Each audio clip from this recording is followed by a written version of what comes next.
नमस्कार, आप देख रहे हैं न्यूज़ 9 नेटवर्क और इस वक्त मैं हूं आपके साथ अरविंद कुमार सिंह। न्यूज़ 9 के इस स्पेशल बुलेटिन में आप सभी दर्शकों का स्वागत है। तो आइए देखते हैं आज की तमाम खबरें।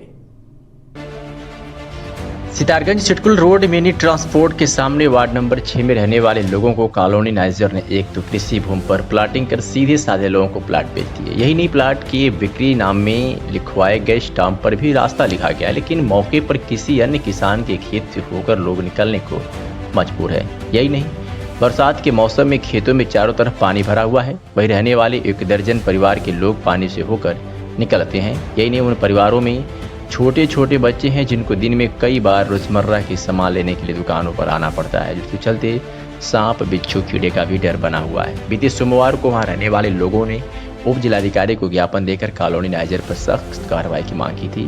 वहीं रहने वाले पीड़ित लोगों ने बताया कि कॉलोनी नाइजर में लोगों की निकासी के लिए किसी किसान से एक रास्ता सालाना किराए पर ले रखा है।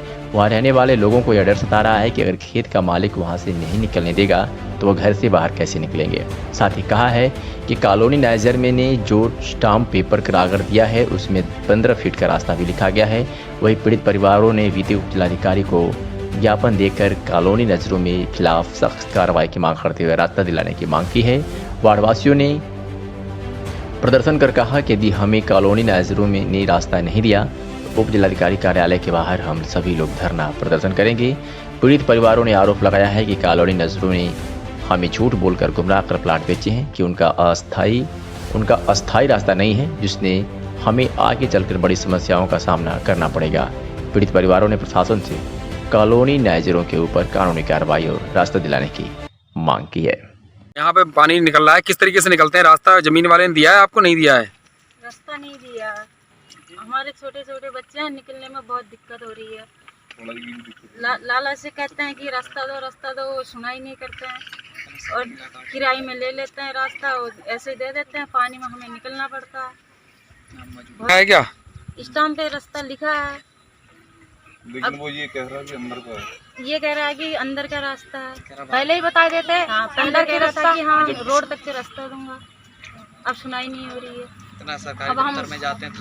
पहले हमने परसोत्तम लाला से प्लॉट लिया था, तो उनने बोला था कि ये यहाँ पे प्लॉट है, और सर यहाँ पे हमें 3 रास्ते दिखाए थे।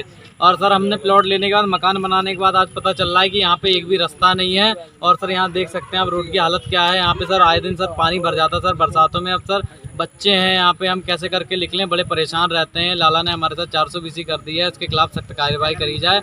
हमने एसडीएम के पास भी एप्लीकेशन डाली है, अधिकारियों के पास भी, लेकिन उनकी भी अभी तक कोई सुनवाई नहीं हुई है। हमने लाला से कहा था कि इधर की निकासी कहाँ है, तो लाला ने कहा था इधर 3 रास्ते मैं दूंगा। तो इसने हमारे स्टाम्प पे भी इसने लिखा था और रजिस्ट्री बोल के हमें प्लॉट दिया था। कुछ दिनों बाद कह रहा है कि यहाँ पे रजिस्ट्री नहीं है, और ये किसी थारू से इनने प्लॉट लिया था और इसने हमें बीच में फंसा दिया है। ये एक बार हमको बोल देता है कि यहाँ पे रास्ता नहीं है, तो हम इससे प्लॉट लेते नहीं। बारिश इतनी हो जाती है, पानी भर जाता है, हम बच्चों को लेकर अगर कोई दुख तकलीफ है, सांप कीड़ा है, अगर कल को कोई बात हो जाए तो हम क्या करेंगे? इसके खिलाफ सख्त कार्रवाई उठाई जाए।